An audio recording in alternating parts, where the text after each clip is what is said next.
Al Worden, command module pilot, who would remain in lunar orbit operating an extensive array of cameras and experiments and making observations which, when coupled with the surface work of Scott and Irwin, would give the most comprehensive picture of the moon's structure and history. Al Worden, the command module pilot, is responsible for the major science experiments conducted while in lunar orbit and on the return trip to Earth. As they travel toward the moon, a panel door on the side of the service module will be jettisoned, exposing the cameras and scientific instruments, 10 in all. Orbiting the moon while Scott and Irwin are on the surface, 39-year-old Al Worden, command module pilot. Approximately 3 hours after launch from the Kennedy Space Center, the crew of Apollo 15 will head out 240,000 miles toward this spot, the Hadley Rille, located in the foothills of the moon's Appennine Mountains. It is Worden who will go outside the spacecraft at about 16 hours after leaving lunar orbit on the way to Earth. The purpose is to retrieve film from the 2 cameras located in the scientific instrument bay. At the Manned Spacecraft Center, Houston, Worden practiced this maneuver underwater. We asked him to describe his planned trip outside the spacecraft. Once the hatch is opened, we'll take the TV camera and the 16mm data acquisition camera, mount that on the hatch, the command module hatch, with both cameras pointed toward the service module where I'll be working. Once that's accomplished, then I'll go very slowly down the handrails to the service module, staying away from the reaction control system engines or quads, which are just off the side of the path of the EVA. Go down to the service module, get situated in the EVA restraint boots, which are located on one side of the service module. And once in that position, then I'll remove the thermal and contamination covers from the pan camera cassette first. Once they're removed, I'll pull the cassette out of its bay, tether it to the left wrist, and then very slowly come back the handrails, back to the command module, stow the cassette inside the command module, where Dave Scott will keep track of it and hold it until the end of the EVA.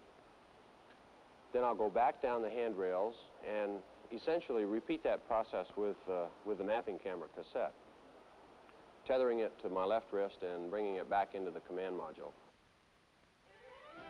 Scott, Irwin, Worden.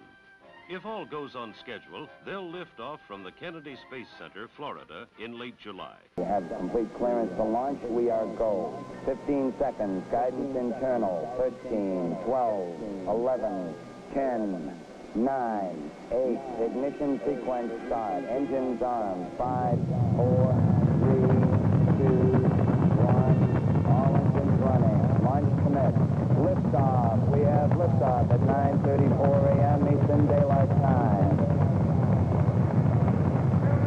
The tower is clear. And we have a roll program. Roger. Precisely on schedule, 9:34 a.m., Apollo 15 lifted from the pad on its way to the moon. July 31st, after a night's rest, Dave Scott descended into the lunar morning.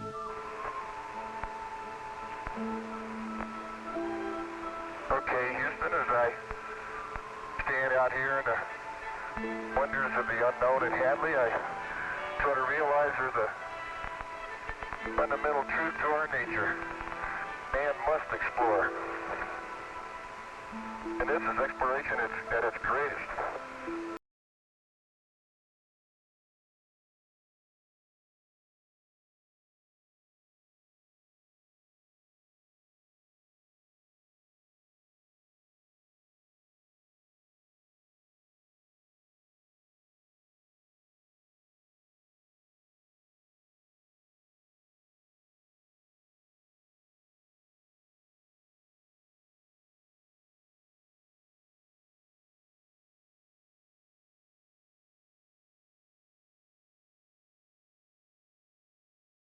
On August 7th, they looked into the fireball created by the heat of their re-entry into the Earth's atmosphere at 25,000 miles per hour. And there would be a heart-stopping moment as one of the 3 parachutes collapsed. However, the landing system was designed to use 2 parachutes. The 3rd parachute was an added safety factor. Today, that margin paid off.